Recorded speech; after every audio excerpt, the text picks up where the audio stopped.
அதாவது தம்பி வந்து தாந்திரிகத்தில் ஒரு பரிகாரம்னா, இந்த தம்பி வந்து பார்த்திங்கன்னா கிரகநிலைகளில் ஒரு பரிகாரங்களை வாரி வழங்குறாரு. நிறையா வாடிக்கையாளர்கள்லாம் வந்து எனக்கே ஃபோன் பண்ணி, சார் நான் ஐயாட்ட ஜாதகம் பார்த்தேன், நல்லா சொல்லியிருக்காரு, எனக்கு சக்ஸஸ் ஆகிருக்கு, வெற்றியை கொடுக்குது, அதுலேயும் இந்த ஆல்சு மிட்டாய் வாங்கிட்டு போய் சொல்லி எனக்கு உடனே அந்த காரியங்கள் நடந்தது. அடுத்ததாக வந்து பார்த்திங்கன்னா இந்த கருப்பு பெட்ஷீட்டு சுடுகாட்டில் வாங்கிட்டு போய் வெட்டியானுக்கு கொடுக்க சொன்னார். அது கொடுத்துட்டு வந்ததுக்கப்புறம் என்னுடைய பையனுடைய வளர்ச்சி நல்லாயிருக்கு அப்படிங்கிற மாதிரிலாம் நிறையா பேர் வாடிக்கையாளர்கள் ஃபோன் பண்ணி சொல்கிறாங்க. அப்பேற்பட்ட இந்த பரிகார சக்கரவர்த்தி பாஸ் அருமை சகோதரர் திரு ரத்னகுமார் அவர்களை வருகன வரவேற்கிறோம்.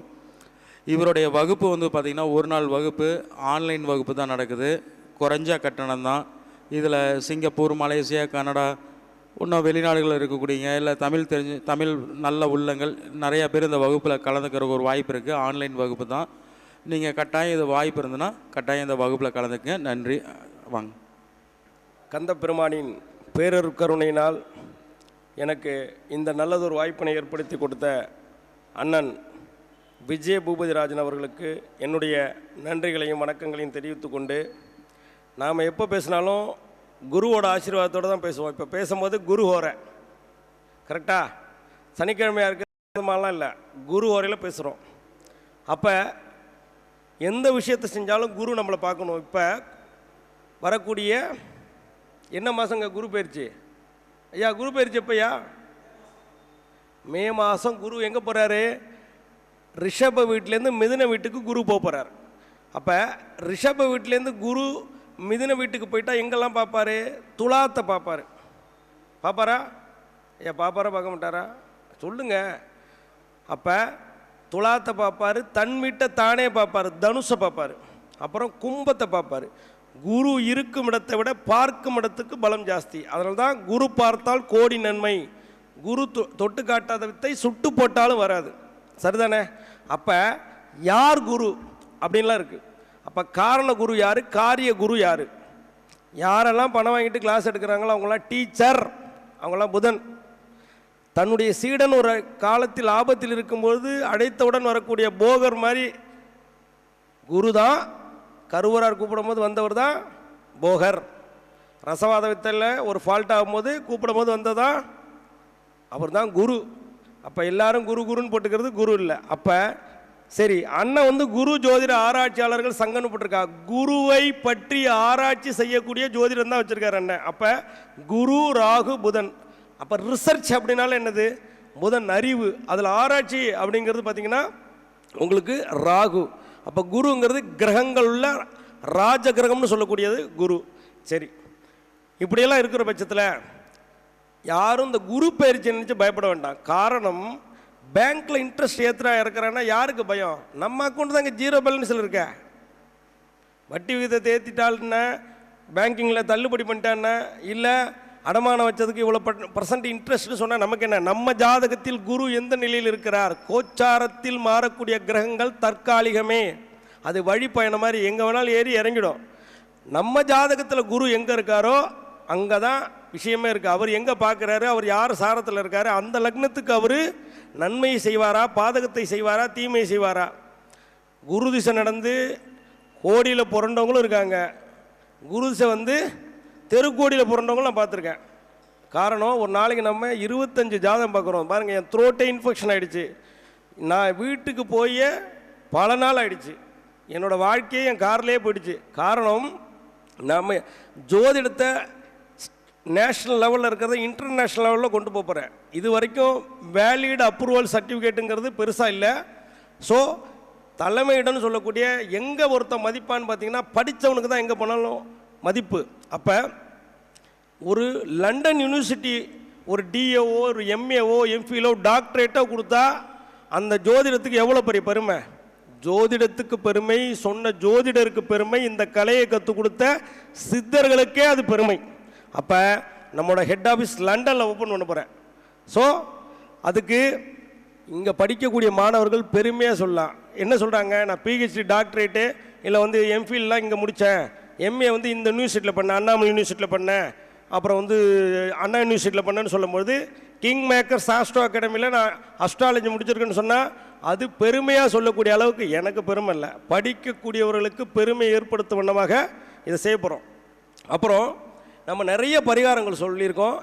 என்னோடய ஃபேஸ்புக்கை ஃபாலோ பண்ணுறவங்களுக்கு தெரியும், நான் ரிவ்யூஸ் என்னால் போட டைம் இல்லை, இருந்தாலும் அப்பப்போ 1-2 அப்டேட் பண்ணுறேன். பரிகாரங்கள் அப்படிங்கிறது எப்போவுமே ரெடிமேட் சட்டை மாதிரி கரெக்டாலாம் இருக்காது. ஏன் அப்படின்னா திருமணத்துக்கு சொன்ன கோயில்கள் திருமணத்தை நிகழ்த்துவது இல்லை. காரணம் என்னென்னா அது வேறு மாதிரி கிரக காரகத்துவத்தை இயங்கக்கூடிய கோவில். குழந்தை பாக்கியம்னா எல்லாருக்கும் ஸ்டாண்டர்டாக ஒரு கோவில் இல்லை. உங்கள் ஜாதகத்தில் என்ன கிரக அமைப்பு இருக்கோ அதுக்கான பரிகாரத்தை நம்ம செட் பண்ணணும். மலர் மருந்து எப்படி மனசுக்கு ஏற்ற மாதிரி ஒரு மருந்தை கொடுத்தா வேலை செய்யுமோ, உங்கள் ஜாதகத்திற்கு ஏற்ற மாதிரி ஒரு கோவிலை சொன்னால் தான் உங்களுக்கு குழந்தை பாக்கியமோ திருமண பாவமோ மற்ற சுப நிகழ்வுகளோ அந்த விஷயங்கள்லாம் நடக்கும். சரி, நம்ம கான்செப்டுக்கு வந்துடும். வரக்கூடிய ஜனவரி மாதம் 29ஆம் நம்ம ஜோதிட தளபதி யூடியூப் சேனல் மூலமாக அண்ணன் பூபதிராஜன் அவர்களோட தலைமையில் மோசமான ஜாதகத்தை ஜெயிக்க வைப்பது எப்படி, மனுஷ வாழ்க்கையில் என்ன வேணும், ஜெயிக்கணுங்க. யார் மாதிரி? ரஜினிகாந்த் மாதிரி. ரஜினிகாந்த் என்ன சொல்கிறாரு, 4 மணிக்கு எழுந்திருக்கிற யாருமே வெற்றியாளர்கள் இல்லை, அதனால் 4 மணிக்கு எழுந்திரிக்காதீங்கன்னு அவர் சொல்ல. பேப்பர் போடுறவரும் 4 மணிக்கு தான் எழுந்திருக்கிறாரு. ஜெயிச்சாரா? இல்லை, கடைசி வரையும் பேப்பர் தான் போடுறாரு. அதே போல் உழைக்கக்கூடிய எல்லாருமே ரெவென்யூ கிடைக்குதானே? இல்லை, காலமும் நேரமும் கூட இருக்கக்கூடிய நபர்களும் ஒரு மனிதனுக்கு சரியாக வாய்க்குமெனில் அவர்களே வெற்றியாளர். சரிதானே? உண்மையா இல்லையா? அப்படி இருக்கிற பட்சத்தில் கோச்சாரங்கள் நமக்கு சாதகமாக செயல்படும் பொழுது வரக்கூடிய வாய்ப்புகளை எவன் ஒருவன் சரியாக பயன்படுத்துகிறானோ அவனே வெற்றியாளன். அந்த வெற்றியை நிலைநிறுத்திக்கணும் அப்படின்னா நம்மளுக்குன்னு ஒரு தெய்வத்தை ப்ராப்பராக வச்சுக்கணும். அப்போ நாம் ரெகுலராக ஃபாஸ்ட் ஃபுட்டு சாப்பிட்றதுங்கிறது வேறு, போகிற வேலை ஆண்டி வேலை ஒரு பப்ஸ் சாப்பிட்றோம், ஒரு டீ குடிக்கிறோம், ஸ்நாக்ஸ் சாப்பிட்றோங்கிறது வேறு. நம்மளோட ரெகுலர் ஃபுட்டுங்கிறது ஒன்று இருக்குது. அப்போ செரிமானத்தை சரியாக வச்சுக்கக்கூடிய இட்லி உணவுங்கிறது ரெகுலர் ஃபுட்டாக இருக்குன்னு வச்சுப்போம். ரைஸ் சாப்பிட்றீங்க, சாம்பார் சாதமோ தயிர் சாதமோ ரெகுலர் ஃபுட்டுன்னா ஒரு தெய்வத்தை நீங்கள் ஸ்ட்ராங்காக பிடிச்சிட்டிங்கன்னா அந்த தெய்வம் வழிகாட்டும். அப்போ வெற்றி பெற்ற விஷயத்தை ரெகுலராகவே ஸ்டாண்டர்டாக வச்சுருக்கணும். ரஜினிகாந்த் மாதிரி. எப்படி? ரஜினிகாந்த் மாதிரி. அப்போ வச்சுருந்தா எப்போவுமே சூப்பர் ஸ்டார் தான். 70 வயசுலேயும் மனுஷன் எப்படி இருக்கார்? சும்மா சிங்க மாதிரி இருக்கார். அவருக்கு பாதகாதிபதி திசை வரலையா? இல்லை அவருக்கு கோச்சாரத்தில் குரு மாறலையா? இல்லை அவருக்கு சனி பயிற்சி நடக்கலையா? நடந்தது. தெய்வம் தெய்வத்தாளாக தினம் முயற்சி தான் மெய் வருத்த கூலி தரும். மெய் வருத்த கூலி தரும்னா என்ன அர்த்தம்? உடைக்கணும்னு அர்த்தம். இந்த மெய்யை வருத்தி தவம் அப்படிங்கிற ஒரு விஷயத்தை யார் ஒருத்தங்க ப்ராப்பராக பண்ணுறாங்களோ அவங்க இந்த வெற்றியை பரிபூர்ணமாக தக்க வைத்து கொள்ளலாம். சரி, கான்செப்டுக்கு போய்டும். இன்றைக்கி நாம் பேசக்கூடிய தலைப்பு உங்கள் ஜாதகத்தில் உங்கள் கிரகநிலைகள் என்ன சொல்கிறது. அப்போ எல்லா பிரச்சனைகளுக்கும் தீர்வு என்ன தெரியுங்களா? 5ஆம் பாவம் தான். நான் எல்லா மீட்டிங்கிலும் சொல்கிறேன். காரணம், நான் நிறைய பேரை பார்த்துட்டேன். 5ஆம் இடத்தில் பாவகிரகங்கள் இருக்கக்கூடியவர்களுக்கு பரிகாரம் சொல்லி என்னால் மேலவே இல்லை, அவங்களாலையும் புரிஞ்சுக்கவும் முடிய மாட்டேங்குது. அதே சமயத்தில் அந்த விஷயத்தை நிவர்த்தி பண்ணாமல் ஒரு பாட்டிலில் தண்ணி குடிக்கணும்னா அந்த பாட்டில் முதல்ல க்ளீனாக இருக்கணும், கிளென்ஸ் பண்ணணும். இந்த ஜாதகத்தை கிளென்ஸ் செய்வது. நம்மளை பற்றி நிறைய பேர் எழுதுகிறாங்க. நான் கவலைப்படுறேன்னா காரணம், சொன்னவங்க இருக்கிற லெவல்லேருந்து கீழே போயிட்டாங்க. எனக்கு தெரியும். நம்ம கூட தெய்வம் போட ஆண்டவனே நம்ம பக்கம் இருக்கான்னு அடித்து இறங்கணும். இன்றைக்கி பாருங்கள், தமிழ்நாட்டில் இல்லை, நம்மளோட ஹெட் ஆஃபீஸ் லண்டனில், தமிழ்நாட்டோட தலைமைன்னு சொல்லக்கூடிய சென்னையில் தான் நம்மளோட ஜோனல் ஆஃபீஸ் ரெடி பண்ண போகிறேன். ஸோ இதுக்கான ப்ராசஸ் ஹெவியாக இருக்குது, அப்பாயின்மெண்ட் நிறையா இருக்குது. ஸோ யாரெல்லாம் இந்த ஜோதிட தளபதியை பார்க்குறாங்களோ அவங்கெல்லாம் பார்த்தீங்கன்னா சப்ஸ்கிரைப் பண்ணுங்கள். காரணம், இதில் தான் இப்போ தமிழ்நாட்டில் இருக்கக்கூடிய மிக பிரபலமான ஜோதிடர்கள் அனைவருமே அண்ணன் பூபதிராஜனோட நேரடி பார்வையில் அவங்க பேசி பேசி வளர்ந்தவங்க. சரிங்களா? அப்போ யார் குரு? யார் குரு? ஐயா நரேன் ஐயா. தளபதியாக இருக்கிறதுலேருந்து அண்ணனை ஜோதிட தளபதியாக இருக்கிற அண்ணனை, சரிங்களா, ஜோதிடத்துக்கே தளபதியாக ப்ரொமோட் பண்ண போகிறோம். எப்படி? ஜோதிடத்தில் எப்படி? அரசியலில் ஒரு தளபதினா அவர் ஸ்டாலின் ஐயா இருக்கார். சரிங்களா? அதே மாதிரி சினிமாவில் ஒரு இளைய தளபதியாக இருந்தவர் எப்படி தளபதியாக ஒரு மெகா ஸ்டாராக மாறிட்டார். அப்போ ஜோதிடத்தில் தளபதியாக இருக்கக்கூடிய அண்ணனை ஜோதிடத்துக்கே தளபதியாக மாற்ற போகிறோம். ஏன்? காரணம், எப்போவுமே நாங்கள்லாம் ஏனியாக இருந்து பழகிட்டோம். எங்கள் மேலே ஏறினவனை மேலே ஏறிட்டு எட்டி பார்க்குற நாங்கள் கிடந்துட்டோம். இப்போ நாங்கள் பூரா என்ன லிஃப்டாக மாறிட்டோம். லிஃப்ட்டு தானும் ஏறும், தன்னை ஏற்றுபோனும் ஏற்றுறோம். உண்மையா இல்லையா? ஐயா உண்மையே இல்லையா? தூக்கி சுமை தூக்கினா என்ன, கீழே இருந்து ஒருத்தனை மேலே கொண்டு போய் இன்னொரு மாடியில் சேர்க்கறது.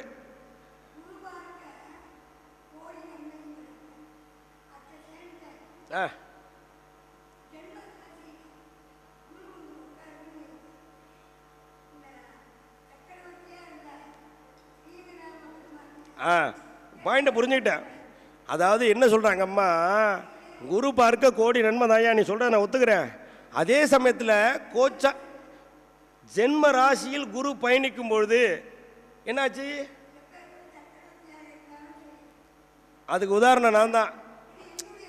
நான் என்னோட அனுபவத்தை சொல்கிறேன் அம்மா. வரேன், நான் ரிஷப ராசி ரோஹி நட்சத்திரம். இப்போ என் குரு எங்கே இருக்காரு? ரிஷபத்தில் தானே இருக்காரு. எனக்கு ரிஷபத்தில் குரு வரும்போது தான் நான் கார் வாங்கினேன். எனக்கு ரிஷபத்தில் குரு வரும்போது தான் மலேசியா போயிட்டு வந்தேன். ரிஷபத்தில் குரு வரும்போது தான் நான் கிங் மேக்கர்ஸ் ஆஸ்ட்ரோ அகாடமின்னு உருவாக்கினேன். ரிஷபத்தில் குரு வரும்போது தான் எப்படி அம்பாள் அருள்னு யூடியூப் சேனலை ஸ்டார்ட் பண்ணேன். அப்போ நியூமராலஜியில் புது மெத்தடே கண்டுபிடிச்சிருக்கேன். ஏன்னா கிரகங்களை தாண்டி ஒரு மனிதனை ஜெயிக்க வைக்கும் வித்தை எண்களில் உண்டு. அந்த எண்ணை கண்டுபிடிச்சிருக்கேன். சரிங்களா? அப்போ எண்களை எப்படி ஆக்டிவேட் பண்ணலாம்? எண்ணங்களுக்கும் எண்களுக்கும் என்ன அதாவது ஒற்றுமை, அதாவது காமனாக இருக்கக்கூடிய பாயிண்ட். அப்போ எல்லார் ஜாதகங்களும் கோச்சாரங்கள் ஒன்றும் செய்வதில்லை. ஏன் அப்படின்னா, ஒரு உதாரணத்துக்கு ஃபார் எக்ஸாம்பிள் உங்கள் பாயிண்ட்லேயே நான் சொல்கிறேன். அப்போ ஜென்ம சனி நடக்கும் போதோ 7.5 சனி நடக்கும்போதோ என்னம்மா நடக்கும்? உங்களுக்கு விடுங்க, பொதுவான பலன்கள். ஒரு 7.5 சனி நடந்துருச்சுன்னா இருக்கிறது பூரா பறி போயிடும், உடல்நிலை ஆரோக்கியம் பாதிக்கும், செஞ்சுக்கிட்டு இருந்த வேலை போயிடும். இது யாருக்கு? உங்கள் ஜாதகத்தில் சனி பகவான் எங்கே இருக்காருன்னு முதல்ல பார்க்கணும். நம்ம பாரத பிரதமர் நரேந்திர மோடி அவர்களுக்கு 7.5 சனி நடக்கும்போது தான் பாரத பிரதமராகவே 2வது முறையும் பதவி ஏற்கிறார். உண்மையா இல்லையா? ஒத்துக்கிறீங்களா இல்லையா?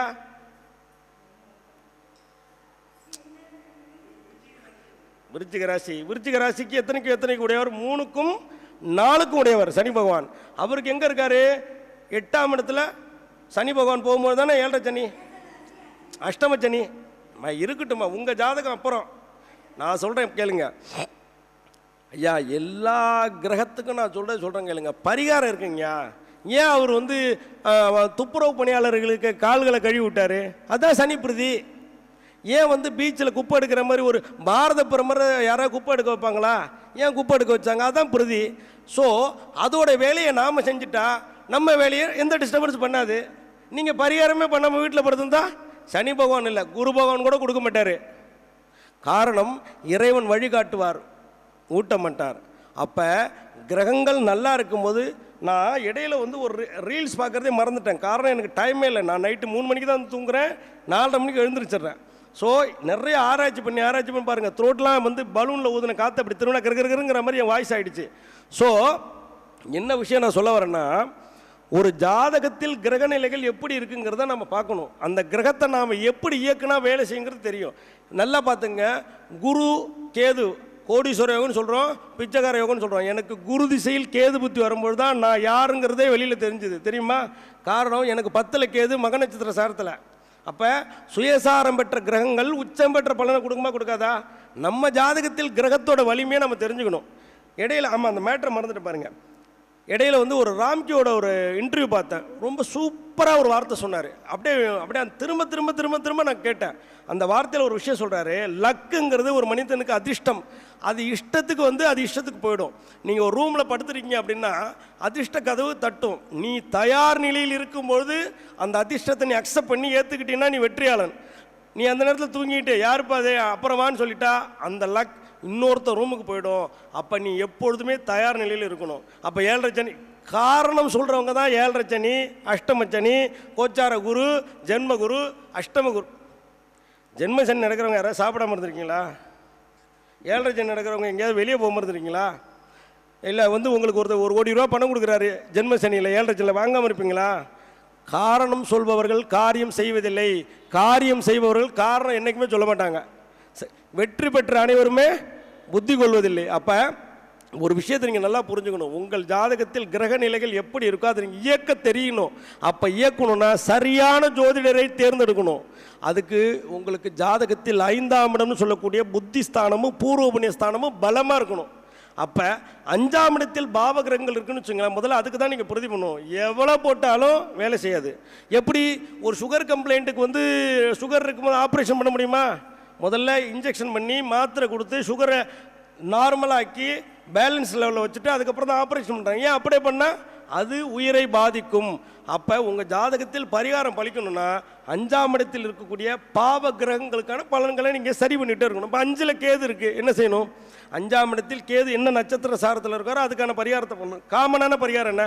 5ஆம் இடத்தில் கேது இருப்பவர்கள் ரெகுலராகவே பிள்ளையாருக்கு தேங்காய் உடைக்கணும். எப்போ? கேதுவுக்கு என்ன கிரகம்? செவ்வாயை போல் கேது. செவ்வாய்க்கிழமையில் கேதுவுக்கு என்ன டைமு? யமகண்ட நேரம். அப்போ செவ்வாயை போல் கேது, யமகண்ட நேரம் 9 to 10. இந்த நேரத்தில் எந்த பிள்ளையாரோ பழமையான பிள்ளையாரை நீங்கள் செலக்ட் பண்ணி அந்த கோவிலில் நீங்கள் ரெகுலராக தேங்காய் உடைச்சிட்டு வந்தீங்கன்னா இந்த 5ல் இருக்கக்கூடிய கேதுவுக்கு சிறப்பான பரிகாரம். என்னய்யா, சரியா? அதே போல் கேதுவுக்கு நம்ம ஸ்டைலில் ஈஸியான பரிகாரம். அதாவது என்னுடைய பரிகாரத்தை பயன்படுத்தி வெற்றி பெற்றவர்கள் வெற்றியாளர்களாக மாறிட்டாங்க. வேடிக்கை பார்த்தவன் அதே இடத்துல தான் இருக்கான். ஓகேவா? அப்போ ஒரு பரிகாரத்தை குறை சொல்வதற்கு முன்பு அந்த பரிகாரத்தை தாங்கள் செய்திருக்கிறாளான்னு பார்க்கணும். அப்போ எப்போவுமே யார் வெற்றியாளன்? களத்தில் குதிக்காமல் வெளியிலேருந்து வேடிக்கை பார்த்து பேசுகிறான் பாருங்க, அவன் எப்போவுமே வெற்றியாளன் இல்லை, அவன் அன்ஃபிட்டு. களத்தில் இறங்கி தோத்தே போனாலும் அவன் தான் வெற்றியாளன். காரணம், தோத்தவன் ஜெயிப்பான், ஆனால் வேடிக்கை பார்த்தவன் என்றைக்குமே ஜெயிக்க மாட்டான். காரணம், அவன் தான் காம்படிஷனில் கலந்துக்கலையே. அவனோட வேலை அவன் அதாவது இப்போ கிரிக்கெட்டில் வந்து சச்சின் டெண்டுல்கரே விளையாண்டாலும் வேடிக்கை பார்க்குறேன்னு சொன்னான். இதை இப்படி அடிச்சிருக்கலாம், இவன் அடித்தது தப்பு, காசு வாங்கியிருப்பான். வாங்கினா நீ பார்த்தியா? இல்லை. அதே போல் இப்படி அடிச்சிருக்கலாம், நீ இறங்கி அடிச்சு பாருப்பா, அப்போ தான் தெரியும் வலியும் வேதனையும். அவன் எத்தனை நாள் கண்மொழிக்காமல் வேலை பார்த்துருப்பாரோ, இல்லை அந்த டைமில் அவருக்கு எப்படியாப்பட்ட சூழ்நிலையோ. ஒரு மனுஷன் சாதாரணமாக ஒரு நாளைக்கு 500 600 சம்பாதிக்கிறவனுக்கே இவ்வளோ பிரச்சனை இருந்தால் மாதம் 5 கோடி ரூபா 10 கோடி ரூபா சம்பாதிக்கிறவங்களுக்கு எவ்வளோ பிரச்சனை இருக்கும், எத்தனை விஷயத்தை ஹேண்டில் பண்ணணும். அப்போ அவங்க மைண்டெல்லாம் எப்படி இருக்கும்? எப்போவுமே குறை காண்பது ஈஸி, செயல்படுத்துவது கஷ்டம். அப்போ 5ஆம் இடத்தில் கேது இருந்தால் என்ன பரிகாரம்? கேதுன்னா என்ன? முடி. அப்போ யாருக்கெல்லாம் நரைமுடி இருக்கோ அவங்களுக்கெல்லாம் ஹேர் டை வாங்கி தானமாக கொடுக்கும்போது 5ஆம் இடத்தில் இருக்கக்கூடிய கேதுவால் ஏற்படக்கூடிய தோஷங்கள் பரிபூர்ணமாக போயிடும். சரி ஏங்க, இதெல்லாம் எனக்கு வராது. நம்ம மக்கள் தான் எங்கிட்ட வர கிளைண்டெல்லாம் ஜிஹெச் பேஷண்ட்டு தான். எல்லாத்தையும் பார்த்து தமிழ்நாட்டில் இருக்கக்கூடிய எல்லா ஜாதகத்தையும் பார்த்துட்டு ஆவாதுன்னு தூக்கி எறிஞ்சிடுவான் பாருங்க. அவ்வளோதான், வீட்டுக்கு கொண்டு போங்கன்னு சொல்லும் போது அந்த ஜாதகம் ஏன்ட்ட வந்துடும். அப்போ சொல்லுவாங்க, சார் நீங்கள் சொல்கிற பரிகாரத்தை சொல்லுங்கள், நான் ஜெயிக்கிறேன். என்ன? 5ஆம் இடத்தில் கேது, இதெல்லாம் என்னால் செய்ய முடியும். 5ல் கேது இருக்குன்னு வச்சுங்களேன், வீட்டில் ரெகுலராக செவ்வாய்க்கிழமையில் குங்குமத்தால் செய்த பிள்ளையாரை வழிபாடு பிடிச்சி அந்த பிள்ளையாருக்கு வழிபாடு பண்ணி மறாவது நாள் புதன்கிழமை ஓடக்கூடிய தண்ணீரில் விட்டுருங்க. இது செவ்வாயால் ஏற்படக்கூடிய தோஷங்களை பரிபூர்ணமாக நீக்கிடும். சரிங்களா? அப்போ செவ்வாயை போல் கேதுவா? அப்போ கேதுன்னா பிள்ளையாரா? அப்போ செவ்வாய்க்கு கலர் என்ன? ரெட்டா? ரெட் கலர் குங்குமத்தில் பிள்ளையார் செஞ்சு மஞ்சளில் பிடிச்சா அது ஹரித்ரா கணபதி, குங்குமத்தில் பிடிச்சா குங்கும விநாயகர். பண்ணி பாருங்கள், நிச்சயமாக வேலை செய்யும். அதே போல் 5ஆம் இடத்தில் சனி இருக்குது. 5ஆம் இடத்துல சனி இருக்கவங்களுக்கு ஜாதகமே பார்க்கக்கூடாதுங்க. காரணம், நீங்கள் இறைவனே எதுக்கு வந்தாலும் யார் பண்ணி அப்படின்னு கேட்கக்கூடிய ஜாதகம். காரணம், புத்திஸ்தானமே ஸ்லோவாக இருக்கும். எப்படி இருக்கும்? ஸ்லோவாக இருக்கும். அவங்கெல்லாம் எப்படின்னா உடனே பரிகாரம் அளிக்கணும்பாங்க. ஒரு குழந்தை கருவில் உருவாகி தாயின் வயிற்றிலிருந்து வெளியே வரத்துக்கே 10 மாதம் எடுத்துக்குது. நீ 21 தலைமுறையில் செய்த பாவமே 5ஆம் இடத்துல சனி, பூர்வ புண்ணியம், குலதெய்வத்தில் பிரச்சனை, மகிழ்ச்சியில் பிரச்சனை, அப்போ வீட்டில் பிரச்சனை. ஏன்னா 5ஆம் இடம் தான் எங்கே? வீட்டுக்கு 2ஆம் வீடு. அப்போ அது 4ஆம் இடம்ங்கிறது வீடு மண் மனை வாகனமா? அப்போ 4க்கு 2 இருக்கிறது 5. 5ஆம் இடம் தான் நம்மளோட தெய்வம். அப்போ இதுலேயே பிரச்சனை. குலதெய்வம் வீட்டுக்கு வராது, ஸ்லோவாக இருக்கும். அப்போ நீயே ஸ்லோவாக இருக்கும்போது தெய்வம் எப்படி வேகமாக வரும்? அப்போ 5ஆம் இடத்தில் சனி இருக்கக்கூடியவர்கள் அநாத ஆசிரமத்தில் இருக்கக்கூடிய சனி தான் அநாதை. காரணம், குழந்தைகளால் பெற்றோர்களால் கைவிடப்பட்டவர்கள், இல்லை சிங்கிள் பேரண்ட்டு, இல்லைன்னா அப்பா அம்மா இல்லாத குழந்தைகள்னு சொல்லக்கூடிய அநாத ஆசிரமத்தில் இருக்கக்கூடிய குழந்தைகளுக்கு செப்பல் வாங்கி தானமாக கொடுக்கறது ரொம்ப சிறப்பான பரிகாரம். இதை நீங்கள் செய்கிறது மிகப்பெரிய யோகத்தையும் வெற்றியும் கொடுக்கும். அப்போ இதெல்லாம் செய்யும்போது உங்களுக்கு சிறப்பான பலன்களை கொடுக்கும். அதே போல் 5ஆம் இடம் தான் பேங்க்கு, 5ஆம் இடம் தான் வங்கி. அப்போ உங்கள் ஏரியாவில் ஏதாவது ப்ரைவேட் பேங்க்கு ரொம்ப பராமரிப்பு இல்லாமல் இருக்குது, ஒரு சரியாக வச்சுக்கல, இல்லை கவர்மெண்ட் பேங்க்கு ஒரு சரியாக இல்லைங்கிறவங்களுக்கு செருப்பை கண்ணாபின்னான்னு போட்டுருவாங்க. இரும்பு ஸ்டாண்டு ஒன்று வாங்கி தானமாக கொடுங்க. உங்கள் செப்பலை எல்லாத்தையும் ப்ராப்பராக இங்கே அடுக்குங்க. அப்படின்னு சொல்லி ஒரு போர்டை வச்சுடுங்க. பாதுகை அப்படின்னா செருப்பு, இரும்புனாலும் உங்களுக்கு சனி பகவான். அப்போ இதை நீங்கள் செய்யும்பொழுது உங்களுக்கு 5ஆம் இடத்தில் இருக்கக்கூடிய சனியால் ஏற்படக்கூடிய தோஷங்கள் பரிபூர்ணமாக நீங்கிடும். சரி, சந்திரன் தான் மனோகாரகன். அப்போ சந்திரன் ஒரு ஜாதகத்தில் நல்லா இருந்தால் தான் ஒருத்தன் மகிழ்ச்சியாக இருப்பான், வசீகரணமாக இருப்பான். அப்போ சந்திரன் என்ன மாதிரி விஷயங்கள் செய்யும்? சந்திரன் தான் சந்தேகம், நடக்குமா நடக்காதா, கிடைக்குமா கிடைக்காதா. சந்திரன் நல்ல நிலையில் இருக்க வேண்டும். சந்திரன் கேதுவோட நட்சத்திர சாரத்தில் இருந்தாலோ, சந்திரன் ராகுவோட நட்சத்திர சாரத்தில் இருந்தாலோ, சந்திரன் சனி நட்சத்திர சாரத்தில் நிச்சயமாக சொல்கிறா அது பைத்தியம். என்ன அப்படி சொல்கிறீங்கன்னு நினைக்காதீங்க. சந்திரன் ராகுவுடன் சேர்ந்தா தான் யாருன்னு தெரியாத பைத்தியம். எப்படி? ரோட்டில் போகிறவனை போட்டு அடிக்கிறது, ஆக்ரோஷமாக கோவப்படுறது, டைஜஷன் பிரச்சனை உள்ளவங்களுக்கு, யாருக்கெல்லாம் நெஞ்சரிச்சல் அசிடிட்டிக் பிரச்சனை வரும், சம்மந்தம் இல்லாமல் டென்ஷன் ஆகுறாங்க பாருங்கள், அவங்களுக்கு உடனே அல்சர் கம்ப்ளைண்ட் வந்துடும். அல்சரோட கம்ப்ளைண்ட்டோட டைரக்ட் ஃபார்மே நெஞ்சரிச்சல் தான், புளிச்சேப்பம் தான். ஒரு பிஸ்கெட் சாப்பிட்டா கூட நெஞ்ச எரியும், ஒரு முந்திரி பருப்பு சாப்பிட்டா முடிஞ்சு போச்சு, மத்தியானம் சாப்பாடே அவுட்டு. அப்போ சந்திரன் ராகு தான் யாருன்னு தெரியாத பைத்தியம். அப்போ அவங்களாம் என்ன செய்யணும்? அதுக்கான பிரதி பண்ணணும். சந்திரன் ராகு இருக்கக்கூடியவர்கள் சர்பத்துடன் இருக்கக்கூடிய தெய்வங்களை வழிபாடு பண்ணும்போது சிறப்பான பலன்களை கொடுக்கும். அப்போ அதே போல் ஜிலேபி அப்படிங்கிறது ராகு. அப்போ சந்திரன் ராகு சேர்க்க உள்ளவங்க மாரியம்மன் கோவிலில் குழந்தைகள் வந்தாங்கன்னா, இல்லை தாய்மார்கள் வந்தாங்கன்னா அவங்களுக்கு ஜிலேபி வாங்கி தானமாக கொடுக்குறது சிறப்பான பலன்களை கொடுக்கும். சரி, சந்திரன் கேது இதுதான் அள்ளி அடிச்சிருச்சு. அப்போ சந்திரனுக்கு எது தான் யாருன்னு தெரிஞ்ச பைத்தியம் யார்? அவங்க தான் சித்தர்கள், ஞானிகள், யோகிகள், மகான்கள், சாதுக்கள், சன்னியாசிகள். காரணம், தன்னை அறிய தனக்கு ஒரு கேடில்லை, தன்னை அறியாமல் தானே கெடுகின்றான், தன்னை அறிய அறிவை அறிந்த பின் தன்னை அரிச்சிக்க தான் இருந்தானே. இதை யார் சொல்கிறாரு? திருமந்திரத்தில் திருமூலர் சொல்கிறாரு. தான் யாருன்னு தான் தெரிஞ்சுக்கிட்டா தன்னையே அழிச்சிட்டு இறைவனை சேர்றதுக்காக திருமூலர் எழுதின பாட்டு.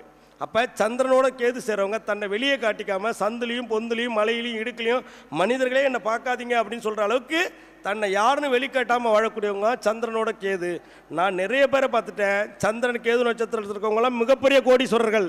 என்னுடைய கிளைண்ட் எல்லாம் பிக் ஷாட்ஸ், 2000 கோடி 3000 கோடிக்கு கோவிலே கட்டக்கூடியவங்க. அவங்கெல்லாம் பார்த்தீங்கன்னா அஸ்வின் நட்சத்திரக்காரங்களாக இருக்காங்க, இல்லை மக நட்சத்திரக்காரங்களாக இருக்காங்க, இல்லை மூல நட்சத்திரக்காரங்களாக இருக்காங்க. அப்புறம் நம்ம என்ன சொல்லிடுவோம்? ஒரு விதி, மூல நட்சத்திரம் ஆவாது, ஆண் மூலம் அரசாலும் பெண் மூலம், அதெல்லாம் அந்த கதையே கிடையாது. காரணம், கிரகத்திற்கு மீறி கிரகம் என்ன செய்யுதுங்கிறத நம்ம பார்க்கணும். நானும் நிறைய டெக்னிக்கலாக பாட்டு சொல்லலாம், ஏன்னா நான் ஜோதிடத்தை ப்ராப்பராக படித்த குடும்பத்தில் பிறந்தவன். எப்படி மேஷத்தில் ஒரு பாட்டுன்னா என்ன பாடலாம்? இப்போ எல்லாருக்கும் ஈஸியாக வந்துருச்சு. எப்படி நான் ஈஸியாக சொல்லி கொடுத்துட்டேன் கிளைண்ட்டுக்கு. அதாவது என்னோடய கஸ்டமருக்கு எப்படி சொல்லிட்டேன்? ஒரு இடத்துல உச்சம் பெற்ற கிரகம் அதோட 7ஆம் பாவத்தில் கண்டிப்பாக நீசமாக போயிடும். இங்கேயே போய் படிக்கணுமா? வாழ்நாள் முழுவதும் படிக்க வேண்டாம். என்னோடய கிளாஸ்லேயே நான் சொல்லக்கூடிய தாரக மந்திரம், ஜோதிடத்தை படிக்காதீர்கள், புரிந்து கொள்ளுங்கள். படித்தா வாந்தி எடுக்கிறதுன்னு அர்த்தம். நம்ம வாந்தி எடுக்கிற ஆள் இல்லை, கிரியேட்டர். எப்படின்னா அதனால தான் கிங் மேக்கர்னு வச்சுருக்கேன் என்னோட ஆஸ்ட்ரோ அகாடமிக்கு பேர். ஏன்னா ஒரு கிங் மேக்கரால் மட்டும்தான் ஒரு கிங் மேக்கரை உருவாக்க முடியும். அப்போ பரிகாரத்தை நீங்கள் செட் பண்ண தெரியணும். அப்போ கிரகத்தோட காரகத்துவத்தை நீங்கள் பரிபூர்ணமாக பார்க்கணும். சரிங்களா? ஐயா இதை நீங்கள் என்னன்னு சொல்லுவீங்க? ஐயா உங்களை தான் நான் பேசிக்கிட்டு இருக்கல, இது பேர் என்ன? ஒலி பெருக்கி. ஒலி அனுப்பி வெளியில் ஸ்பீக்கர் வந்து ஒலி பெருக்கி, ஊனினை உருக்கி உள்ளொலி பெருக்கி, அப்படி தானே? அப்போ இது நான் பார்ப்பேன், இது பாவத்தில் 3ஆம் பாவம். யாருக்கெல்லாம் ஜாதகத்தில் 3ஆம் இடம் சரியில்லையே அவன் மைக்கில் ஏறினா கடன்னு உதற ஆரம்பிச்சிடும். அது வரைக்கும் கீழே கதை விட்டுக்கிட்டு இருப்பான், மேலே வந்தோன்னே ஒரு கதையும் வெளில வராது. அப்போ ஜாதகத்தில் 3ஆம் பாவம் சரியில்லைன்னா இது நடக்கும். இவ்வளோ தானே மேட்ரு. அப்போ 5ஆம் இடம் ஒரு மனுஷனுக்கு எவெல்லாம் மகிழ்ச்சி இல்லைன்னு சொல்லுவான்? லேசினஸாக இருக்கவங்களாம் 5ஆம் இடத்துல கேது, 5ஆம் இடத்துல சனி இருக்க வந்தீங்கன்னா செக் பண்ணி பாருங்கள். ஏன்னா 5ஆம் இடம் தான் பூர்வ புண்ணிய ஸ்தானம் மட்டும் இல்லை, மகிழ்ச்சி ஸ்தானம். அவனை நயன்தாரா பக்கத்திலே விட்டாலும் ஃபோட்டோ எடுக்க சிரிக்க மாட்டாங்க. நீங்கள் வேணால் செக் பண்ணி பாருங்கள். எத்தனை ஜாதகம் பார்த்துருப்பேன், பரிகாரம் சொல்லி ஒரு பரிகாரத்தை கூட செய்கிறது கிடையாது. திரும்ப அப்பாயின்மெண்ட் ஒரு வருஷம் கழிச்சு பார்த்து, சார் நீங்கள் சொன்னது எதுவுமே நடக்கலை. நடக்காமலாம் இருக்காதுப்பா. காரணம், நம்ம பரிகாரம் வித்து ப்ரூஃபு, வேலிடு ப்ரூஃபு. நீ என்ன சொல்கிறது? நடந்தவனை நான் 1000 பேர் காட்டுவான், நடக்கலன்னு சொன்னது நீ மட்டும்தான். ஒரு பரிகாரத்தை 1000 பேர் சரியில்லைன்னு சொன்னான்னா தான் அந்த பரிகாரம் பழிக்குன்னு அர்த்தம். 2 பேர் சொல்லலைன்னா உன்னோட சோம்பேறி தானே அர்த்தம். அப்புறம் தான் கேட்டேன், அந்த கோயிலுக்கு மட்டும் நான் போவே இல்லைங்க, நான் கூப்பிட்டு போகிறதா முடியாதுல்ல. காரணம், தன்னுடைய கருமாவை தானே தீர்த்து கொள்ள முடியாதுன்னு எப்படி ஜாதகம் பார்க்குற கிளைண்ட் வாங்கிட்டு போக முடியுமா? சரிதானையா? யாருடைய கருமாவாயது நான் வாங்கிக்க முடியுமா? இறைவனே வாங்க தயாராக இல்லைங்க. உன் கருமாவை நீ அனுபவித்தே தீர வேண்டும். என்ன எழுதுகிறோம் ஜாதகத்தில்? ஓம் ஜனின ஜென்ம சப்ஜானாம் மர்த்தினி குல ஜென்மதாம் பதிவி பூர்வ புண்ணிய நாமலக்கியதே. போன ஜென்மத்தில் நீ செய்த பாவ புண்ணியத்தின் அடிப்படையிலே இந்த ஜென்மத்தில் உன்னுடைய ஜாதகம் தீர்மானிக்கப்படுகிறது. நீ போன ஜென்மத்தை உங்கள் அப்பா அம்மாவுக்கு பித்ருதோஷம் நிவர்த்தி பண்ணலாம். 9ஆம் இடத்துல சனியோ ராகுவோ கேதுவோ தூக்குமாட்டி செத்தவனோட சாபமோ இருக்க போகுது. சரிங்களா? போன ஜென்மத்தை உங்கள் பிள்ளைங்களை காப்பாற்றல, பசுமாட்டை ஓச்சிருப்ப, இல்லை பிராமணனை எட்டி வச்சிருப்ப, கோயில் பூசாரி அடிச்சிருப்ப. நாம் வடிவேல் சொல்கிற மாதிரி நம்மளை இனிமேல் அடிக்கிறது பூரா கோயில் பூசாரி ஆவாதவன் தான். நம்ம அடிக்கிறோம், அவன் ஓடிட்டானா இனிமேல் அவன் நம்ம அடிமை, நாம் ஓடிட்டா இனிமேல் அவனோட அடிமைங்கிற மாதிரி. அப்போ நீங்கள் செஞ்ச பாவத்துக்கு தான் குரு சனி சேர்ந்து பிரம்மகத்தி தோஷமாக வருது. இந்த மாதிரி நிறைய எக்ஸ்பிளனேஷன். கிரகத்தை தோஷம்னா என்ன, சாபம்னா என்ன, இதை நிவர்த்தி பண்ணணும்னா என்ன செய்யணும், ஒரு மனிதன் எந்த தெய்வத்தை பிடிக்கணும், எந்த தெய்வத்தை பிடிச்சா என்ன வேலை நடக்கும், நான் எல்லாத்தையும் அப்ளை பண்ணி பார்த்துருக்கேன். சும்மா காஃபி குடிக்காமலாம் காஃபி டேஸ்ட்டை என்னால் சொல்ல முடியாது. இவ்வளோ கான்ஃபிடென்ட்டாக பேசுகிறேன்னா காரணம் என்ன, அது இறைவன் எனக்கு கொடுத்த வரோம். எங்கே வேணாலும் சொல்லுவேன். நீங்கள் 1000 ஜோசியம் புக்கை கரைச்சி குடித்தவனாக இருந்தாலும் என்கிட்ட உட்காந்தா பரிகாரத்தை பழிக்க வச்சு காட்டுருவோம் ஸ்டேஜ்லேயே. இன்றைக்கி பரிகாரம் இல்லைன்னு சொல்லவங்க கூட ரகசியமாக பரிகாரம் பண்ணிகிட்டு இருக்காங்க. எனக்கு தெரியும். எத்தனையோ அஸ்ட்ராலஜருக்கு என்னோடய பரிகாரம் கேட்டுக்கிட்டு இருக்காங்க. எனக்கு தெரியும். அதை நான் சொல்லக்கூடாது யாருன்னு. அதே சமயத்தில் ஒரு ஜோதிடனை இன்னொரு ஜோதிடன் இழிவுபடுத்துறது தன் விரலை எடுத்து தன் கண்ணே குற்றி கொள்வதற்கு சமம். எவனாவது பெத்த பிள்ளைய எதா பண்ணுவானா? எப்படியா அப்புறம் ஜோதிகாரனை ஒருத்தன் மதிப்பான்? என்னைக்காவது ஒரு டாக்டருக்கு ஒரு ப்ராப்ளம்னா இன்னொரு டாக்டர் அசோசியேஷன் விட்டுருமா? ஒரு வக்கீலுக்கு ஒரு ப்ராப்ளம்னா ஒரு வக்கீல் அசோசியேஷன் ரோட்டரி சங்கம் விட்டுருமா? லயன்ஸ் கிளப் ஒரு ப்ராப்ளம்னா இதெல்லாம் ஒரு ஆட்டோ இவ்வளோ ஏன் ஒரு ஆட்டோ சங்கத்து தலைவன் உள்ள அதில் உள்ளவனை ஒருத்தன் அடிச்சுட்டா கூட, இல்லை ஒருத்தன் என்னன்னு கேட்டால் கூட விட மாட்டான். ஏன்? ஆனால் ஜோசியக்காரனுக்கு பிரச்சனையே யார்? ஜோசியக்காரன் தான். காரணம் இயற்கையாகவே அவங்க வச்சுட்டான். காலபுருஷனுக்கு 3க்கும் 6 கூட வச்சுட்டான். 3ஆம் இடமே 75% மறைவு. முயற்சிங்கிறது அப்புறம் அதான் மறைஞ்சு போச்சு. அதனால தானே முயற்சி பண்ணி வெளில எடுக்கிறோம். அப்போ 6ஆம் பாவம், 6ஆம் இடங்கிறது ருணரோக சத்ரு. ஜோசியத்தில் நோய் இல்லை, ஜோசியத்தில் கடன் இல்லை, அப்போ கண்டிப்பாக எதிரி இருப்பான்ல. சரி, ஏன் அங்கே இருக்கான்? சூரியன் வீட்டுக்கு பக்கத்தில் இருக்குது. சூரியன் யார்? அப்பா. சூரியன் யார்? தந்தை. சூரியன் தான் யார்? 60 வருஷம். தப்பா கரெக்டா ஐயா சொல்லுங்கய்யா? கிரகத்தோட சஞ்சாரத்தை மாற்றினவர் யார்? 60 வருஷத்துக்கு பஞ்சாங்கத்துக்கு பாட்டு எழுதுனது யாருங்கயா? நீங்கள் எல்லா மூல நூலும் கரைச்சி குடிச்சவர் தானே? சொல்லுங்க பார்ப்போம். நீங்கள் சொல்கிற வருஷம் நானும் தான் சொல்லுவேன். பவலேருந்து அக்ஷய வரைக்கும் நான் படிக்காமல் ஜோசியம் பார்க்க வந்திருக்கேன். அது இல்லை, இந்த 60 வருடத்திற்கும் பாட்டு எழுதினார்ல ஒருத்தர். கிரக நிலைகளை தன்னுடைய சஞ்சாரத்திலேருந்து மாற்றி மழை பெய்ய வச்சார்ல, அவர் பேர் என்ன? அவர் தான் இடைக்காட்டு சித்தர். யார்? திருவண்ணாமலையில் ஜீவ சமாதியில் இருக்கக்கூடிய இடைக்காட்டு சித்தர். கோள்களின் சஞ்சாரத்தை இயற்கைக்கு புறம்பாக இருக்கக்கூடிய விஷயங்களை சரி பண்ணுறதுக்காக கோள்களின் சஞ்சாரத்தையே மாற்றக்கூடிய வலிமை யாருக்கு உண்டு? சித்தர்களுக்கு உண்டு. அப்போ என்னது ஏன் செய்ய மாட்டாங்க?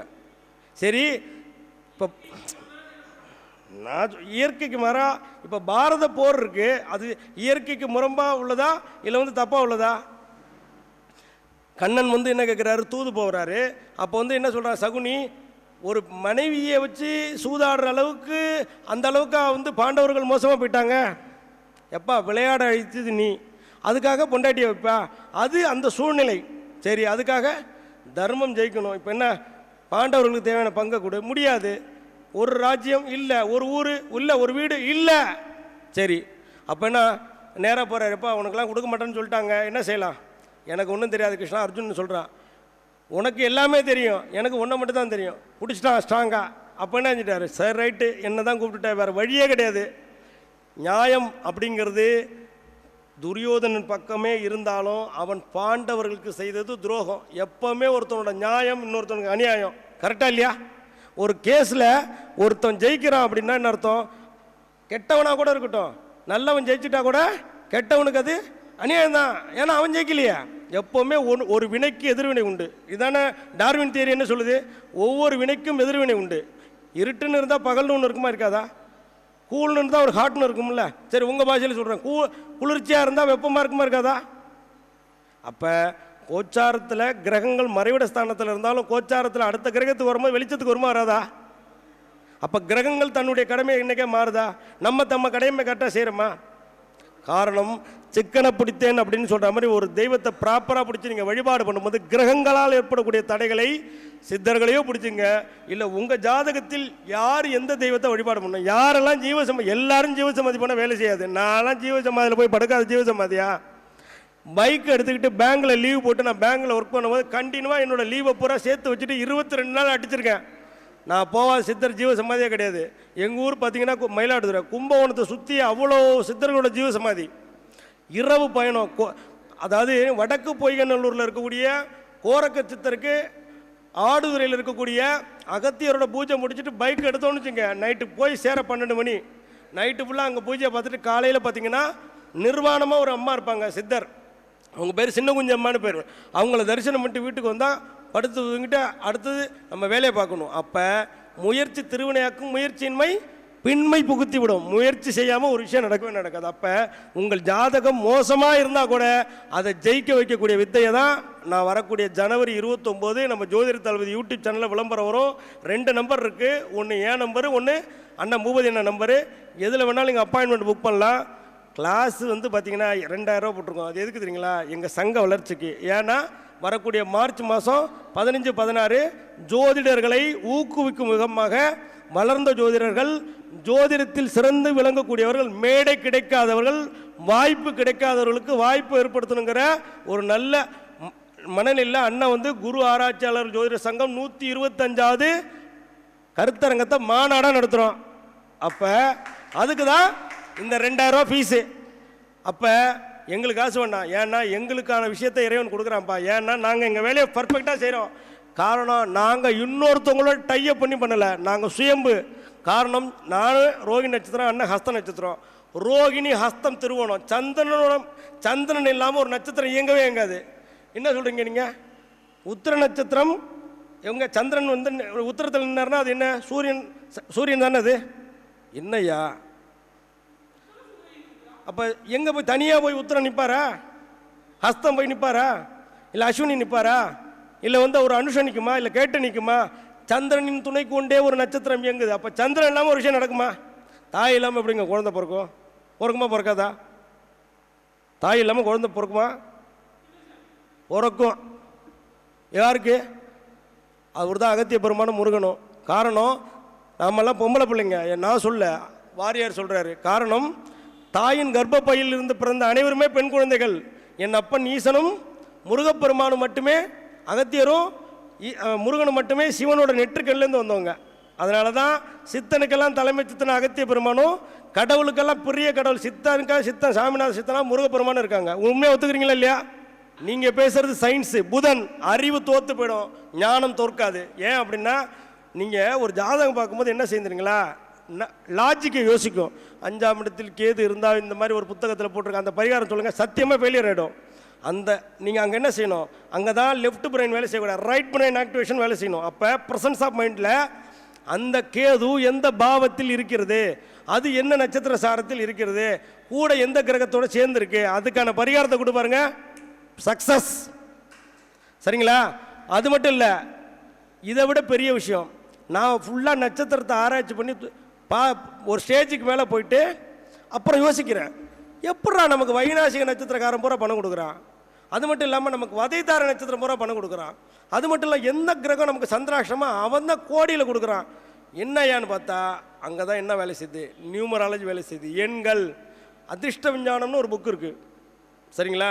அந்த புத்தகம் யார்? பண்டிட் சேதுராமன் எழுதின புத்தகம். அந்த புக்கை வாங்குறது பெருசு இல்லை, யாராலையுமே படிக்க முடியாது. காரணம் அனைத்தும் இறை வார்த்தை.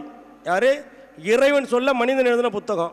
யார்? காயத்ரி உபாசகர். அவர் அந்த என்னதான் அறிவு இருந்தாலும் அந்த அறிவை ஞானமாக மாற்றக்கூடியது தான் தெய்வத்தோட சக்தி. உண்மையா இல்லையா? இப்போ ஒரு உதாரணத்தை சொல்கிறேன். அறிவுன்னா என்ன? பேனாவால் எழுதுறது. அப்போ மகாபாரதத்தை வியாசர் சொல்ல பிள்ளையார் எழுதுறாரு. ஒரு ஸ்டேஜுக்கு மேலே நான் சொல்கிற வேகத்துக்கு உன்னால் எழுத முடியுமான்னு கேட்குறாரு. நான் எழுதுகிற வேகத்துக்கு உன்னால் சொல்ல முடியுமான்னு கேட்க போட்டி. எழுதுறா கட்ட கட்ட கட்ட கட்ட எழுத அவன் என்னாவது எழுதிக்கிட்டே இருக்கும்போது எழுத்தாணி உடஞ்சி போயிடுது. அங்கே வந்து கேதுன்னு சொல்லக்கூடிய ஞானம் பிறக்குது. உடனே என்ன செய்கிறார் பிள்ளையார்? தன்னோட தந்தத்தை உடைச்சி கட்ட கட்ட கட்டன்னு எழுதிடுறார். நீங்களும் பாருங்கள், இன்றைக்கி எல்லா ஃபோட்டோவிலையும் எல்லா சிலையிலும் ஒரு கொம்பு உடஞ்சி தான் இருக்கும். உண்மையா இல்லையா? 2 கொம்பில் ஒரு கொம்பு உடஞ்சி தான் இருக்கும். அப்போ அறிவு என்று சொல்லக்கூடிய விஷயத்தை பேனாவில் எழுதும்போது நின்று விட்டது, தீர்ந்து விட்டது, உடைஞ்சு விட்டது. அப்போ கேதுன்னு சொல்லக்கூடிய கிரகம் ஞானத்தை பயன்படுத்தியதால், இறைவன் உதவி செய்ததால் மகாபாரதம் என்ற பொக்கிஷம் நம்ம கூட இருக்குது. கரெக்டா இல்லையா? அப்போ ஒரு மனிதனுக்கு அறிவு முக்கியமா ஞானம் முக்கியமா? ஞானம்தான். காரணம், அறிவு தோர்த்து விடும், ஞானம் ஒருபோதும் தோற்காது. அறிவுங்கிறது நம்மளோட அறிவு, நம்மளோட புத்தி. அப்போ ராமகிருஷ்ண பரமஹம்சர் ஒரு கதை சொல்கிறாரு. நாமெல்லாம் ஒரு குரங்கு குட்டி மாதிரி, மார்ஜால ரீதியான சரணாகதி, மர்க்கட ரீதியான சரணாகதி. நாம் ஒரு தாயை பிடிச்சிக்கிட்டு இருக்கோம்னா, ஒரு மரத்துலேருந்து இன்னொரு மரத்துக்கு தாவும் போது ஒரு குட்டி கீழே விழுந்துருச்சுன்னா அந்த குட்டியை குரங்கு சேர்க்காதான். ஏன்னா அது அன்ஃபிட்டு, வாடுறதுக்கு வழி இல்லாது, என்ன கூட பிடிச்சிக்க தெரிலன்னு. ஆனால் என்ன செய்யணுமா, எனக்கு ஒன்றுமே தெரியாதுமா, என்னால் ஒரு மரத்தை விட்டு ஒரு மரம் தாவ தெரியாது, அதனால் நீயே என்ன பிடிச்சிக்கன்னு சொல்கிறேன். அப்போ தாய் பாயும் போது தன் குழந்தை கீழே விழுந்துடக்கூடாது, குரங்கு குட்டின்னு ஸ்ட்ராங்காக தாயை பிடிச்சிக்குமா, அதாவது குட்டியை பிடிச்சிக்குமா. அப்போ பிடிக்கும் போது என்ன ஆகும், தன்னுடைய விஷயம் அனைத்தும் இறைவன் கையில் ஒப்படைச்சிடணும். நாம் எப்படி வேண்டும்னு தெரியுமா, என்னை வழி நடத்துங்கள்லாம் வழியை காட்டிடுவார், நீ பட்டிலே போய்கிட்டே இருக்க வேண்டியதான், வழியில் எந்த பிரச்சனை தான் நீ தான் பார்த்துக்கணும். வழி நடத்துங்கள்லாம் கையை பிடிச்சிட்டு கூப்பிட்டு போவார். கையை பிடிச்சி கூப்பிட்டு போகும்போது நமக்கு என்ன பயம், இறைவனே கூட இருக்கா, போட ஆண்டவனை உட்காரக்கிட்டு போயிட்டே இருக்கலாம். அப்போ கிரகங்கள் தன்னுடைய கடமையை செய்யத்தான் செய்யும். நாம் என்னைக்காவது மாறுறோமா, நம்ம கோபப்படாமல் இருக்கோமா, நம்ம சந்தோஷப்படாமல் இருக்கோமா, நம்ம வருத்தப்படாமல் இருக்கோமா? அப்போ நம்மளே நம்மளோட கேரக்டர்லேருந்து மாறல, கிரகம் தன்னோட கேரக்டர்லேருந்து மாறிடுச்சுன்னா அது கிரகமா? மாறாது. அப்போ அந்த கிரகங்களுடைய வேலையை நீங்கள் செஞ்சிட்டிங்கன்னா அது பாசிட்டிவாக மாறிட போகுது. சந்திரனை என்ன, மனோகாரகன். சந்திரனை யார், தாயிட்ட ஆசீர்வாதம் வாங்க. அம்மா இல்லைங்க, அடுத்த வார்த்தை அம்மா இல்லைங்க. அம்மா மாதிரி இருக்கிற எல்லாரும் அம்மா தானே. அதுவும் என்னோட ப்ரிஸ்டிஜ் ஒத்து வராதுங்க. எனக்கு வேறு சூரியன் வேறு உச்சங்க, நான் யாருக்கு காலையும் விட மாட்டேன். வாய்ப்பு கிடைக்கும்போது தண்ணி குடி, வேலை செய்யும், இதுதானே கிரகம். எனக்கு அதுவும் முடியாதுங்க, தண்ணி நிறையா குடித்தா சளி பிடிச்சிக்கும், பனிக்காலமாக இருக்குது. எனக்கு தெரியாது என் கிளைண்ட் என்னென்ன கேட்பாங்கன்னு. எப்போவா இருந்தாலும் நீலாம் மேலே தான் தெரிய போகுது, அமாவாசையாக இருந்தால் தெரியாதுன்னு அடுத்த கதை. அமாவாசையாக இருந்தால் தெரியாத தவிர நிலா அங்கே தானே இருக்கு, மாரியா பூச்சி நீ நிலவை நினைச்சு கும்பிடு. இந்த மாதிரி கேஸுக்கு தான் பரிகாரம் பண்ணுறேன். பாடு நிலா பாலுன்னு பாட்டு இருக்குது, போடுங்க, பூரா நிலா சாங்கு தான், கேளு. சந்திரன் ஆக்டிவேட் ஆகிட போகுது. உண்மை இல்லையா? ஒரு வார்த்தையை தொடர்ந்து சொல்லும் போது, மந்திரம் தொடர்ந்து சொன்னால் அந்த மந்திரம் சித்திக்குங்கும் போது நிலான்னு தொடர்ந்து சொல்லிக்கிட்டே இருந்தால் சந்திரன் ஆக்டிவேட் ஆகுமா ஆகாதா? ஒத்துக்கிறீங்களா இல்லையா? அவ்வளோதான் காரணம். இங்கே பாருங்க, ஏன் இவரை ஒத்துக்க சொல்கிறேன். இவர் கணிதத்தை கணினி உதவி இல்லாமல், உங்கள் மொழியில் சொல்கிறேன் ஐயா கேளுங்கள், கணிதத்தின் உதவி இல்லாமல் இத்தனை பேருக்கு ஒரு டேட் ஆஃப் பர்த் டைம் கொடுத்தா பஞ்சாங்கத்தை வச்சு லக்னம் போட தெரியும். நான் வேணா விரல் விட்டு சொல்கிறேன், ஒருத்தவங்களால் கூட மிக குறைந்த சிலரே அண்ணன் போடுவாப்புல. அண்ணன் படித்த குரு, அப்படி ஐயா போடுவார் எனக்கு தெரியும். ஏன்னா எங்கள் ஜாதத்தை கூட கையால் போட்டு கொடுத்தாரு, நான் போடுவேன். ஏன்னா பிறப்பால் ஜோதிடன், நான் பொழப்புக்கு ஜோசியம் கிடையாது, வேறு பொழப்பு இல்லாமல் வரல, என்னை இறைவன் எடுத்தான், அதனால் வந்தேன். ஏன்னா நல்ல சம்பளத்தில் நல்ல ஒரு பேங்க்கில் கிரெடிட் ஆஃபீஸராக பெரிய பெரிய ஒரு கோடி கணக்கில் இருக்கிற அப்ரூவல் பண்ணக்கூடிய இடத்துல இருந்தேன். நான் அண்ணா யூனிவர்சிட்டியில் படித்தவன், சரிங்களா, MBA. அப்போ ஜோதிடம் என்னை ஈர்த்துதான்னா என்னை ஜோதிடத்துக்குள் கொண்டு வந்தார்கள். நான் எங்கள் அப்பாட்ட சொன்னது என்ன தெரியுங்களா, நான் ஜோசியெல்லாம் எப்பா நான் ஒன்று எதுவுமே சொல்ல, நீ படிக்கிறத படிக்கலான்ட்டாங்க, சரிங்களா. நாங்கள் எங்கள் வீட்டில் எல்லாருமே படித்தவங்க. எங்கள் அக்கா MA போய்ட்டு MPhil, நான் MBA, என் தம்பி ஆட்டோமொபைல் இன்ஜினியர், எல்லாருமே வேறு ஃபீல்டுக்கு போயிட்டோம். ஆனால் நான் மட்டும் தான் ஜோசியர். எங்கள் அப்பாவுக்கு இன்னமும் வாட்ஸ்அப்னு என்னன்னு தெரியாது, பட்டன் ஃபோன் தான், வர ஃபோனை அட்டன் பண்ணுவாங்க கிளைண்ட்டு, அதுவும் என் தம்பி தான் அட்டன் பண்ணுவான். அப்போ எங்கள் வீட்டில் 50 பேர் உட்காந்து ஜாதகம் பார்ப்பாங்க. நாளைக்கு பார்க்க டைம் இருக்காது, எங்கள் அப்பாவுக்கு சாப்பிட டைம் இருக்காது, நைட் ஃபுல்லாக இருந்து காலைல அவனே டீ வாங்கிட்டு எங்கள் அப்பா கொடுத்து ஜாதகம் பார்த்துட்டு போடுவான். அந்த மாதிரி குடும்பத்தில் பிறந்தவன் நான். எங்கள் வீட்டில் பஞ்சாங்கத்தை பார்த்தே வளர்ந்தவன் நான். எங்கள் அப்பா எனக்கு சொல்லிக் கொடுக்கல. நான் 6வது படிக்கும்போது ஜாதகம் நோட்டு எழுதினேன், எங்கள் அப்பா சொல்லிக் கொடுக்கல. காரணம், ஒரு விஷயத்தை சொல்லி கொடுத்து புரிவது என்பது அறிவு, இயற்கையாக வருவது என்பது ஞானம். நான் பிறந்ததே டேட்டா பர்த் 7ங்க. அப்போ என்ன அர்த்தம், 7னா கேது, ஜேம்ஸ் பாண்ட் 007, கமலஹாசனுடைய டேட்டா பர்த் என்ன 7. அப்போ அவருக்கு என்ன 15 வருஷத்துக்கு வரக்கூடிய முன்னாடி உள்ள டெக்னாலஜி, பின்னாடி வரக்கூடிய டெக்னாலஜி முன்னாடியே தெரியும். நீங்கள் மைக்கேல் மதன் காமராஜன் படம் பார்த்துருப்பீங்க, அதில் ஒரு லேப்டாப் யூஸ் பண்ணுவார். Madan Gopal came from London சொல்லுவார். அந்த லேப்டாப்பை இந்தியாவுக்கே 15 வருஷம் கழிச்சு தான் வந்துச்சு அந்த படம் வந்ததுக்கப்புறம். அவர் தான் ரைட் பிரெயின் ஆக்டிவேட்டர். அப்போ தசாவதாரம் படத்தில் வாயில் பாரு, என்னது பல பேருக்கு அது புரியல. அதுதான் HCl அப்படின்னா என்ன, உப்பு தண்ணி. கொரோனாங்கிற ஒரு வைரஸ் வரப்போது, இது அழிக்குன்னா கடலாக தண்ணி தேவைன்னு சொன்னாரா இல்லையா? ஃப்யூச்சரில் வரக்கூடியதை முன்னாடியே சொன்னாரா? கொரோனாவுக்கு முன்னாடி தானே தசாவதாரம் படம் வந்துச்சு. என்ன ஒரு டவுட்டு, கொரோனா முன்னாடி வந்துச்சா தசாவதாரம் முன்னாடி வந்துச்சானா? இல்லை, தசாவதாரம் தான் முன்னாடி வந்துச்சு, கொரோனா பின்னாடி தான் வந்துச்சு, சரிங்களா. அப்போ எண்கள் தன்னுடைய வேலையை செய்யும். முதல்ல ஒரு விஷயம் சொன்ன பார்த்தீங்களா, அதோட கண்டினியூவேஷன். அப்போ நட்சத்திரங்களை நாம் பார்க்கும்போது எங்கே விஷயம் இருக்குன்னு பார்த்தா அந்த நட்சத்திரக்காரர்கள் எல்லாருமே என்னோட டேட் ஆஃப் பர்த்துக்கு ரொம்ப ஃப்ரீக்வெண்ட்டாக மேட்ச் ஆகக்கூடியவர்கள். இப்போ நான் நம்பர் வந்து 7/5/1989 பிறந்திருக்கேன். அப்போ 7ஆம் நம்பருக்கு உலகத்திலே ரொம்ப வசீகரமான ஃபேவரான நம்பர் வந்து 2, 3, 5 தான். அப்போ இவங்கெல்லாம் பார்த்தீங்கன்னா என்னோட நட்சத்திரத்துக்கு ஆவாதவங்களாக இருக்காங்க. என்னோட பிஏ இருக்காங்க, அவங்க அனுஷ நட்சத்திரம். ரோகிணிக்கு அனுஷ நட்சத்திரம் சரியாக வருமா? அங்கேயே சந்திரன், நீ சொன்னால் சந்திரன் உச்சம், கான்ட்ரவர்ஸ் ஆகிடாது. அவங்க டேட் ஆஃப் பர்த் 2. சரி, என் ஒய்ஃபு சதய நட்சத்திரம், என் பையன் கும்பராசி சதய நட்சத்திரம், 2 பேருமே கும்பராசி சதய நட்சத்திரம். அப்போ ரோகிணிலேருந்து எண்ணி பாருங்கள், சதயம் எத்தனாவது நட்சத்திரமாக வருது? ரோகிணி, மிருகஸ்ரீம், திருவாதிரை. 3வது நட்சத்திரம் விபத்து நட்சத்திரமா? அதெல்லாம் சும்மா. 3வது நட்சத்திரம் மாற்றத்தை தரக்கூடிய நட்சத்திரம். என் ஒய்ஃபுங்கிறதுக்காக இல்லை, நான் பல ஜாதகத்தை ஆராய்ச்சி பண்ணிட்டேன். என் பையன் வயிற்றில் பிறந்ததுக்கப்புறம், வயிற்றில் உருவானதுக்கப்புறம் தான் நான் அஸ்ட்ராலஜியில் பீக்காக வரேன். அப்போ ஏற்கனவே யாரோ சொல்லி ஒப்பிச்சது வாந்தி எடுத்ததை நீங்கள் சொல்லாதீங்க. அது புத்தக அறிவாக இருப்பதை ஞானமாக மாற்றுங்கள், ஆராய்ச்சி பண்ணுங்கள். ஒரு ஜோசியத்தை எடுத்தோன்னே வராது. கொஞ்சம் நான் வெறும் ஃபேஸ்புக்லேயே எழுதி ஜோசியம் பார்த்தவங்க. இன்றைக்கி தான் நான் கடந்த 3-4 வருஷமாக தான் யூடியூப்பில் பேசுகிறேன். அதுக்கு முன்னாடி ஃபுல்லாக ஃபேஸ்புக்கில் தான் என்னோடய கிளைண்ட்டு. எனக்கு டைரக்ட் அப்பாயின்மெண்ட்டோ எங்கள் அப்பா பார்க்குற அளவுக்கு நேரடியாலாம் கிளைண்ட்டு கிடையாது. ஏன்னா நம்ம ஜாதகத்தில் அப்படி அமைப்பு இல்லை. நேராக வந்தால் அதோடு அவங்க பிரச்சனை முடிஞ்சு பண்ணும். அந்த மாதிரி ஆள் தான். ஏன்னா ஒன்லி விவிஐபி அப்பாயின்மெண்ட் மட்டும் தான் டைரக்ட் அப்பாயின்மெண்ட்டு. காரணம், அவருக்கு மட்டும்தான் நான் சொல்கிறத கேட்குறாங்க. சும்மா இருக்கவங்களுக்கு நான் அப்பாயின்மெண்ட் கொடுத்துட்டேன்னு வச்சுங்க, என்னை போட்டு பாடாப்படுத்தி அவர் சொன்னார், இவர் சொன்னார், இந்த பரிகாரம். ஒரு டாக்டர்கிட்ட போகிறீங்க, அந்த டாக்டர்கிட்ட பார்த்தங்க சரியா இல்லைன்னு ஒரே விஷயத்தில் முடிச்சுப்பிடலாம். எனக்கு அந்த மாதிரி ட்ரீட்மெண்ட் கொடுத்தாரு. இந்த மருந்தோட இது எனக்கு தேவையா? நான் சொல்கிறத நீ கேளுப்பா. அப்போ நீங்கள் எந்த விஷயத்தை எப்படி அப்ரோச் பண்ணுறீங்களோ அந்த மாதிரி கிரகங்கள் தன்னுடைய வேலையை செய்யும். அப்போ நீங்கள் பிறந்த தேதிக்கு எந்த தேதி சூட்டபிளான டேட்டு, அதே போல் நீங்கள் எந்த கலரை ரெகுலராக பயன்படுத்தினா சக்ஸஸ் ஆகலாம். அதே போல் நீங்கள் என்ன ஃப்ளவர் மெடிசன், எல்லா மருந்தும் எல்லா வேலையும் செய்யும். செரோட்டாவும் காசு கொடுக்கும், சிக்கரியும் காசு கொடுக்கும். ஆனால் உங்களுக்கு அந்த செரோட்டா எப்படி வேலை செய்யுது, சிக்கர் எப்படி வேலை செய்யுது, ஹார்ன்பீம் எப்படி வேலை செய்யுது, ஹால் எப்படி வேலை செய்யுதுன்னு பார்க்கணும். மலர் மருந்து என்பது மனதின் நிலையை பொறுத்து தான் மாறுமே தர, அது கோச்சார மாதிரி. இப்போ இருக்க மனநிலை ஏசியில் உட்காந்து மாறி போயிடும், கூலாகிடுவீங்க. அதே கூலாக இருக்கும் வெயிலுக்கு போனால் வேர்த்து போயிடும். அப்போ மலர் மருந்து என்பது மனம் நிலைக்கு ஆனால் பர்மனெண்ட்டாக ஒரு கெப்பாசிட்டி, ஒரு குவாலிட்டி இருக்கும். அதுக்கான மருந்தை நீங்கள் போட்டிங்கன்னா உங்கள் வாழ்க்கையில் ஜெயிக்கலாம். இந்த விஷயத்தை தான் கிளாஸில் சொல்லிக் கொடுக்க போகிறேன், சரிங்களா? அதே போல் நீங்கள் பயன்படுத்துகிறீங்க இல்லையா, நம்ம எல்லாருமே என்ன பயன்படுத்துகிறோம்? செல்ஃபோன் பயன்படுத்துகிறோமா? அந்த செல்ஃபோன் முன்னெல்லாம் என்ன கிரகமாக எடுத்து சொன்னேன். இப்போ நியூமராலஜியில் இந்த எண்களை கூட்டி அந்த நம்பர் என்னவா வருது, அந்த டேட்டா வரதுக்கு அது எப்படி வருதுங்கிறத இந்த ப்ராடக்ட் அஸ்ட்ராலஜி அப்படிங்கிற ஒரு மெத்தடை கண்டுபிடிச்சிருக்கேன். அதில் இதை பயன்படுத்த போகிறோம். அப்போ நீங்கள் பயன்படுத்தக்கூடிய கேமரா என்ன, ஃபோன் என்ன, வாட்ச் என்ன, அப்படிங்கும்போது நீங்கள் அதை எப்படி பயன்படுத்தினா வெற்றி ஆகுங்கிறத இந்த வகுப்பில் நான் சொல்லிக் கொடுக்க போகிறேன்.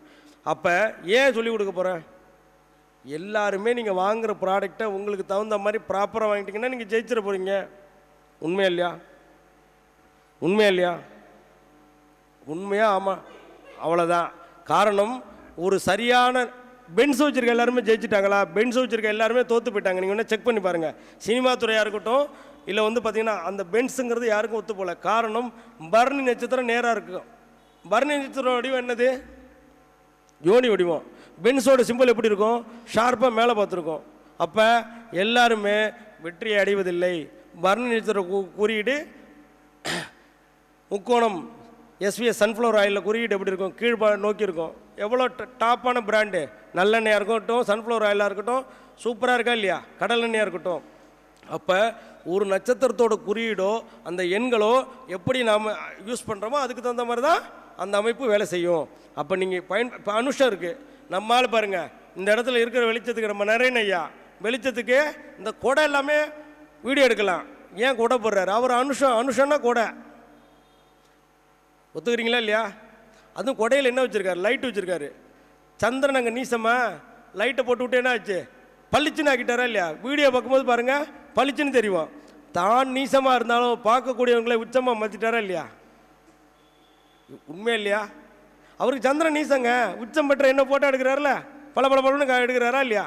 அப்போ தன்னுடைய சாபத்தை யார் வரமாக மாற்றுறானோ அவன் வெற்றியாளன். உங்கள் கிரகம் எப்படி வேண்டுமானாலும் இருக்கலாம், அதை மாற்ற முடியாது. அந்த கிரகம் என்ன சொல்லுதோ அந்த விஷயத்துக்கு அந்த கிரகத்துக்கு எதிர்மறை பாவம்னு சொல்லக்கூடிய நிவர்த்தி பாவத்தை நீங்கள் ஆக்டிவேட் பண்ணும்போது அடித்து பட்டையை கலப்பலாம். நீங்கள் வேணால் நான் சொல்கிறேங்க இல்லைங்க, எங்கள் கிளாஸ் நடத்துகிறேன், நீங்கள் எத்தனை பேர் ஜாயின் பண்ணாலும் சரி, உங்களை ஜெயிக்க வைக்கலன்னு அந்த ஜோசியத்தை விட்டு போயிடுறேங்க. எனக்கு எப்போவுமே வாய்ப்பு காத்துக்கிட்டு இருக்கு. இது இல்லைன்னா நான் எக்ஸாம் எழுதி திரும்ப பாஸ் பண்ணி மேலே போய்டுவேன், இல்லை சொந்தமாக வேறு தொழில் பண்ணிக்கிறேன். எனக்கு எல்லா வேலையும் தெரியும். ஜோசியத்தை விட்டுடுறேன், நியூமராலஜிக்கு போயிடுறேன். இல்லையா ஹிப்னாட்டிசம் பண்ணுவேன், போயிடுறேன். மலர் மருந்து பண்ணுவேன், அதுக்கு போயிடுறேன்.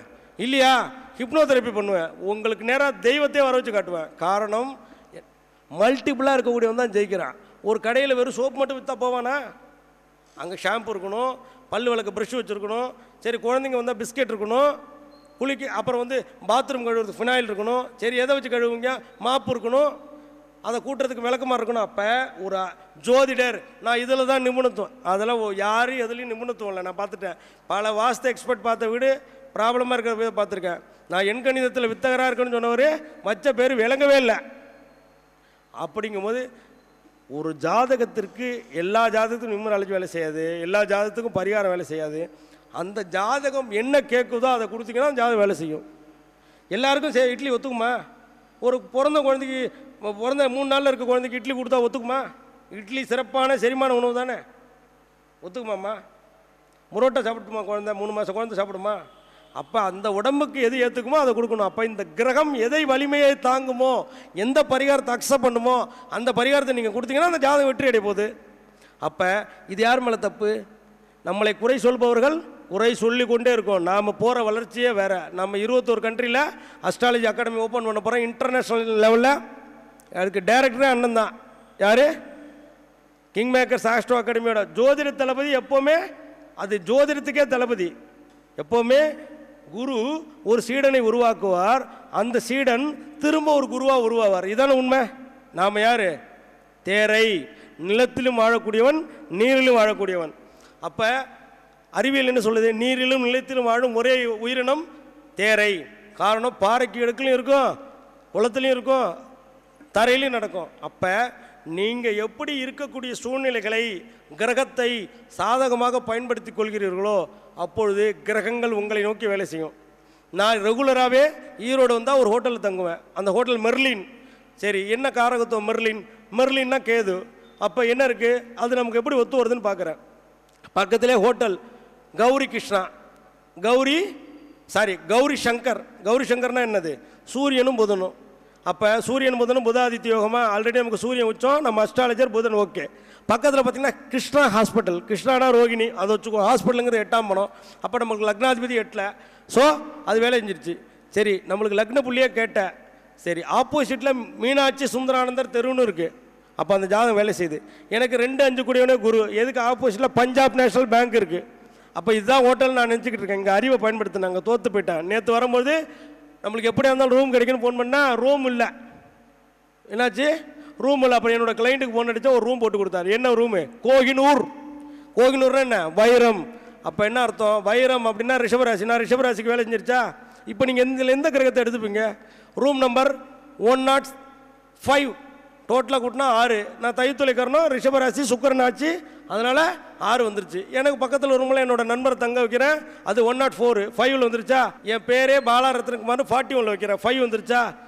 நாம் கிரகத்தை இயக்குனா கிரகங்கள் நம்மளை இயக்கி சரியான இடத்துக்கு கொண்டு போயிடும். டோட்டலாக கூட்டி பாருங்கள், கோகினூர்னு நியூமராலஜியில் போட்டு பாருங்கள், 9ன்னு வரும். எனக்கு லக்னாதிபதியே செவ்வாய் தான். அதனால் ஒரு விஷயத்தை தெரிஞ்சுங்க, கிரகத்தை நீங்கள் இயக்கினால் கிரகம் நிச்சயமாக உங்களிடம் வந்து இயக்கும். இன்னும் பல ரகசியங்களை நான் இன்றைக்கி மீட்டிங் பேசல, எங்களோட கிளாஸோட ப்ரமோஷனை சொல்லியிருக்கேன். ஸோ யாரெல்லாம் வாழ்க்கையில் ஜெயிக்கணுமோ, அடுத்த லெவலுக்கு போகணுமோ, கட்ஸோடு வாங்க, கான்ஃபிடென்ட்டாக உங்களை ஜெயிக்க வைக்கிறேன். திமுறோட வாழுங்க. காரணம், எப்போவுமே நாம் யாருக்கு பயப்படணும்? இறைவனுக்கு மட்டும்தான் பயப்படணும். ஏன்னா இறைவன் தான் வஞ்சகம் இல்லாதவன். குழந்தை ஞானியை தவிர இங்கு சுகமாக இருப்பவர் யார் காட்டுன்னு வைரமுத்து பாட்டு எழுதியிருக்காரா இல்லையா? ஏன்னா அவங்களுக்கு தான் ஸ்கல்லு ஓப்பனில் இருக்கும். அப்போ நம்ம வளர வளர நம்ம அறிவை பயன்படுத்தி ஸ்கல்லை மூடிடுறோம். அப்போ பிரபஞ்சத்திலேருந்து பேராற்றல் உள்ளே இறங்குறது இல்லை. அப்போ அவங்க ஜெயிக்கிறது இல்லை. நம்மளுடைய அறிவை பயன்படுத்துவதை விட ஞானம் என்று சொல்லக்கூடிய கேதுவை பயன்படுத்துங்கள். உங்கள் ஜாதகத்தில் உங்கள் கிரகம் என்ன சொல்கிறது என்று அதற்கான பரிகாரத்தை நீங்கள் செய்யும்பொழுது நீங்களும் வெற்றியாளர்களே. எனக்கு இந்த வாய்ப்பினை ஏற்படுத்தி கொடுத்த அண்ணன் ஜோதிடத்துக்கே தளபதி எங்கள் தளபதி விஜய பூபதிராஜன் அவர்களுக்கு என்னுடைய நன்றிகளையும் வணக்கங்களையும் தெரிவித்துக் கொண்டு, மற்றும் எங்களை உலகளவில் எடுத்துச் சென்று கொண்டிருக்கும் எங்கள் நரேன் அண்ணன் அவர்களுக்கும் நன்றிகளையும் வணக்கங்களையும் தெரிவித்துக் கொண்டு, இந்த நிகழ்ச்சியை உலகெங்கிலும் பார்த்து கொண்டிருப்பவர்களுக்கு ஒரு விஷயத்தை சொல்கிறேன். நான் வந்து என்னோடய ஃபீஸை மாற்றிட்டேன். ஏன்னா நான் குருவை நோக்கி பயணம் செய்ய ஆரம்பிச்சிட்டேன். காரணம், என்னோடய ஃபீஸ் 2000 ரூபா. எனக்கு 1000 ரூபா எடுத்துப்பேன், எங்கள் அண்ணன் சங்கத்துக்கு 1000 ரூபா கொடுப்பேன், இன்னும் 1000 ரூபா அநாத ஆசிரமத்துக்கு கொடுப்பேன். இதுதான் 2025 ஜனவரிலேருந்து என்னோட டார்கெட். யார் 3000 ஃபீஸ் கொடுக்குன்னு நினைக்கிறவங்க என்னை கான்டாக்ட் பண்ணுங்கள். இல்லையா, எனக்கு பணம் கொடுக்க வசதி இல்லை அப்படின்னா மாதத்தில் ஒரு முறை 2 மணி நேரம் ஃப்ரீ கிளாஸ் போட போகிறேன். அந்த ஃப்ரீ கிளாஸ் அட்டன் பண்ணுங்கள். இல்லையா, இனிமேல் வரக்கூடிய யூடியூப் சேனல், எங்கள் ஜோதிட தளபதியில் வரக்கூடிய யூடியூப் சேனல் எல்லாமே எந்த ஜோசியராவது கிரகத்தை சொல்லி பாவத்தை சொல்லி உங்களுக்கு ஸ்பீச் கொடுத்துருக்காங்களா? நான் சொல்லுவேன். காரணம், ஒரு விஷயத்தை புரிய வச்சு பரிகாரம் செஞ்சால் தான் ஜெயிப்பாங்க. ஒரு ஜோசியர் சொன்னாருங்க, இந்த கோயிலுக்கு எதுக்கே சொன்னார், எதுக்கோ சொன்னாருங்க, போய் சொன்னாருங்க. நான் சொல்லுவேன், உங்கள் ஜாதகத்தில் 5ஆம் பாவம்னு சொல்லக்கூடிய இடத்துல இந்த இடம் இருக்கியா, அங்கே போனால் இந்த கிரகம் இருக்குது, இந்த மரம் இருக்குது, இந்த தெய்வத்தோட நட்சத்திரம் இது, இங்கே போனால் இது ஆக்டிவேட் ஆகும். புரிஞ்சுக்கிட்டவங்க ஜெயிச்சிட்டாங்க, புரியாதவன் போவாதவன் ஜெயிக்கலை. அப்போ இதை நீங்கள் புரிந்து கொண்டு இயக்கும் விதத்தில் இந்த வகுப்பு சிறப்பாக இருக்கும்னு சொல்லிட்டு, அனைவரும் வரக்கூடிய 2025 என்கிட்ட அப்பாயின்மெண்ட் வாங்கணும். ஜோதிட தளபதி நான் பார்த்தேன், உங்கள் வீடியோ மூலமாக நான் வந்தங்கிறவங்களுக்கு 2000 ரூபா தான் ஃபீஸு. ஏன்னா நானே சந்திரன் 2 குருவை நோக்கி நான் போகணும், அண்ணனை நோக்கி நான் போகணுன்னா 3000 ரூபா ஃபீஸு. அந்த 3000 இதுக்கு சங்கத்தோட வளர்ச்சி நிதிக்கு, சரிதானே அப்படின்னு சொல்லிட்டு நானே மாறுறேன். அதனால் அண்ணனுக்கு குரு ஆராய்ச்சியாளர் ஜோதிட சங்கத்துக்கு கரெக்டாக குரு வரையில் 3000 பணம் அனுப்பிட்டேன். ஆமாண்ணா இல்லையான்னு கேளுங்க, உண்மையா இல்லையா? அனுப்பிட்டேன். அதனால் மாற்றம் என்பதை தான் கொண்டு வராதவரை மாற்றத்தை ஒருபோதும் ஒருவனும் உணர முடியாது. அதனால் அனைவரும் மாறுங்கள். மாற்றம் எப்பொழுதும் மாற்றம் இல்லாது, இறைவன் எப்போதும் நிலையானவன். நன்றி, வணக்கம். நல்லதொரு கருத்துக்களை பதிவு செய்த பரிகார சக்கரவர்த்தி மயிலாடுதுறை அருமை சகோதரர் ரத்னகுமார் அவர்களுக்கு சங்கத்தின் சார்பாக பொன்னாடை போர்த்தி கௌரவிக்கப்படும்.